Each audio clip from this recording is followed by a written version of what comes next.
Seja bem-vindo ao canal Palavras em Chamas. Eu quero contar uma história para os irmãos, depois eu quero falar algo sobre o que tem por trás dessa história. Bom, eu contei uma história esses dias e eu vi que vocês até gostaram, né?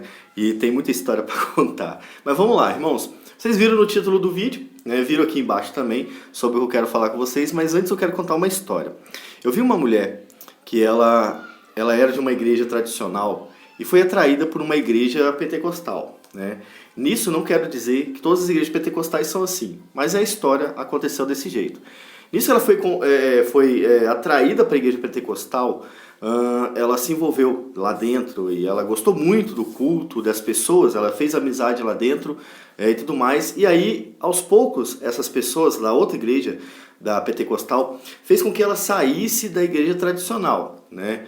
E aí ela saiu, ela abandonou a igreja falando mal da igreja, né? Falou muito mal do que acontecia e falando bem do que ela vivia lá dentro, da experiência emocional, né? Basicamente é esse tipo de experiência que sempre vive numa igreja desse tipo. E lá dentro ela começou a se envolver, ela gostou, né, da igreja. E ela queria se batizar e se tornar membro da igreja. Então passou alguns meses ela indo nesta igreja, ela decidiu se batizar para se tornar membro, poder dizimar, poder fazer, né? O dízimo e a oferta já é aceito naturalmente, né? Mas ela queria ser membro da igreja, né? E aí quando ela estava preparando para o batismo, descobriram que ela era divorciada há muitos anos, né? E ela vivia sozinha. E nisso, irmãos, eles recusaram o batismo dessa mulher. E ela seria uma visitante dentro da igreja porque ela foi divorciada e ela já tinha se convertido e tudo mais. Mas mesmo assim, não aceitaram aquela mulher dentro da igreja. Disseram que ela poderia ser uma visitante, né? Ela não poderia participar do culto, ela não poderia pregar lá na frente, nada disso, nada disso. Ela seria realmente uma visitante, como se ela nunca tivesse chegado ali. Muito estranho isso, né? E isso abre a discussão de hoje, né? É muito comum as igrejas se tornarem um peso para pessoas que querem procurar Jesus, né? É muito comum as igrejas, esse tipo de igreja principalmente, mas isso de forma bem geral e bem ampla, é muito comum que esses lugares, né, se tornem problemas para os cristãos, né? Aquelas pessoas que tiveram uma vida ruim, né? E é interessante que eles não aceitam um certo tipo de pessoa, porque você vê muitas vezes um ex-drogado, né? Ou um ex-traficante, um ex-assassino, um ex-satanista. Eles aceitam esse tipo de gente, mas um ex-casado eles não aceitam, não? Eles não gostam desse tipo de gente.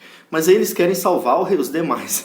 E é como se eles limitassem a graça de Deus. Ou seja, Deus pode salvar um viciado em drogas, mas ele não quer salvar um divorciado. Ele pode salvar alguém que é assassino, está sendo procurado, né? E há casos de pessoas que aceitaram pessoas fugitivas da justiça dentro da igreja, mas ele não pode ajudar as viúvas não, as pessoas divorciadas. E aí elas abandonam essas pessoas, né? Isso traz um grande problema para a igreja, que é o fato de haver mais gente decepcionada com a igreja do que pessoas cristãs de verdade. Nós temos três tipos de pessoas, né? Os falsos cristãos, que estão dentro da igreja, parece crente, tem cheio de crente, mas não são crente. Os cristãos verdadeiros, né, que seguem fiel, eles foram alcançados pela graça de Deus, foram transformados e tudo mais. E aqueles que estão decepcionados com Deus por causa da igreja. E aí essas pessoas geralmente passam a viver uma vida distante de Deus, né? Eles passam a se afastar da vida que eles queriam antes, né? No fundo do coração dessas pessoas, né, que se tornam desigrejadas e tudo mais, no fundo do coração dessas pessoas, eles queriam estar pregando, eles queriam estar orando, curando enfermos, né? Ou sendo professor de escola dominical, fazendo missões. Esse era o desejo do coração dessas pessoas. Mas algumas igrejas matam essas pessoas, né? E esse é um grande problema da igreja brasileira. Uma igreja que cresce em problemas e ainda rejeita pessoas que foram alcançados pela graça de Deus. Eu não estou dizendo que todo divorciado foi alcançado pela graça de Deus. Dá para me dizer isso. Do mesmo jeito que eu não posso dizer de todo ex-drogado, não dá para dizer realmente. A única pessoa que pode fazer, que pode provar isso é o Espírito Santo, né? Mudando o caráter dessas pessoas. Mas isso faz com que mais desigrejados cresçam, né? E que mais se afastem da graça de Deus. Será que ainda vale a pena investir numa igreja? Será que compensa ser parte de uma igreja, já que ela vive desse jeito? Né? A igreja que recusa pessoas, né? Ela faz distinção de pessoas pecando do jeito que Tiago prega lá no seu 2º capítulo.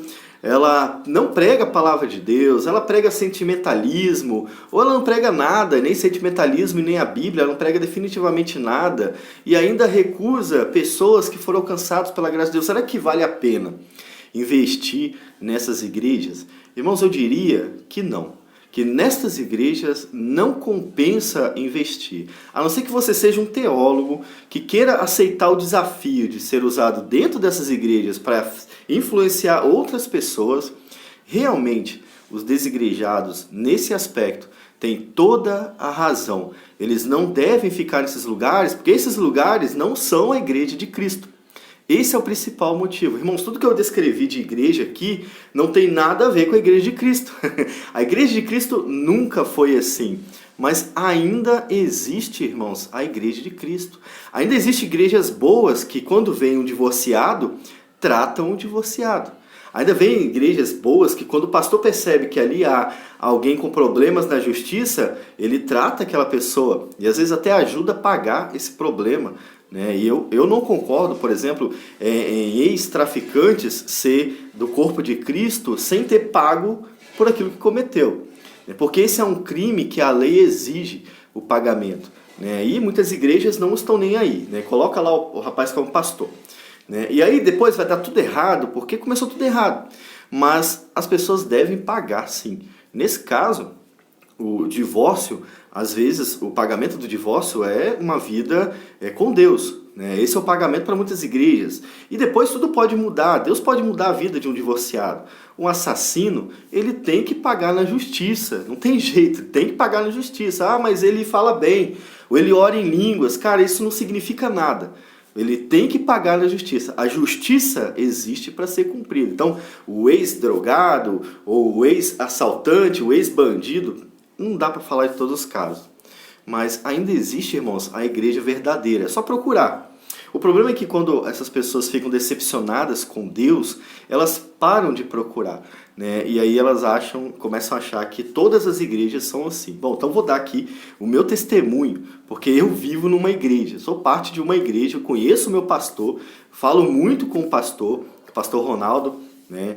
E eu sei que lá é diferente. Então, se você tem uma igreja que é diferente, quer comentar nos comentários, botar nos comentários, faz o seguinte, bota o endereço da sua igreja nos comentários, né, e bota como é a sua igreja em relação ao que eu falei, se ela é boa, nesse caso. Se for ruim, não precisa colocar.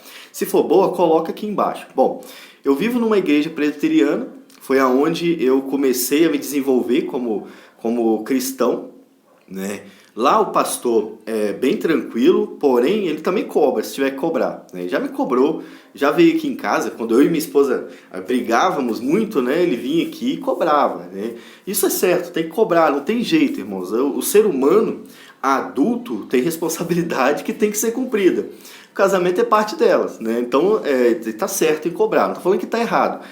E nós vemos pessoas chegando com problemas, e pessoas com problemas já, e ao invés de dispersar essas pessoas, nós tentamos tratar essas pessoas. Então, uma pessoa conversa, outra pessoa conversa, o pastor vai lá e conversa também na casa dessas pessoas, e constantemente há pessoas ficando na igreja por causa desse tratamento. Bom, é o único meio de mostrar que existe uma igreja, pelo menos, que é boa. Né? Mas agora eu vou deixar com vocês, para vocês colocarem aqui embaixo como é na igreja de vocês, para que alguém que é desigrejado possa vir aqui e olhar nos comentários e falar, essa igreja aqui é perto de casa, né? E eu posso visitar essa igreja, né? Eu fui rejeitado em outras igrejas, mas nessa aqui eu vou ser aceito, então eu vou visitar. Beleza? Então assim nós vamos construindo alguma coisa maior. E tem ainda o caso dos desigrejados que estudam teologia. Esses eu trato de forma separada. Por quê? Se você é desigrejado e estuda teologia, aí você tem que ver o que você estuda também, né? Então eu vou falar aqui para os desigrejados que estudam teologia reformada. tá? Não vou falar para os outros porque eu não sei o que vocês estudam. Mas há desigrejados estudando teologia reformada. Eu queria dizer para vocês que vocês fazem muita falta dentro das mesmas igrejas que mandam as pessoas embora. São vocês, às vezes, que estão fazendo falta lá. O pastor não sabe, os membros não sabem, ninguém sabe, mas você sabe. E às vezes não quer assumir um compromisso com a igreja. Então vale a pena você também visitar uma igreja e tentar ser parte dela, tentar influenciar o pastor, os líderes, os membros. Isso é uma missão, irmãos, isso é uma missão. E o cristianismo é uma religião de missões, beleza? Fiquem com Deus, daqui pra frente eu vou ler os comentários aqui, saber o que vocês estão falando. Até mais e tchau!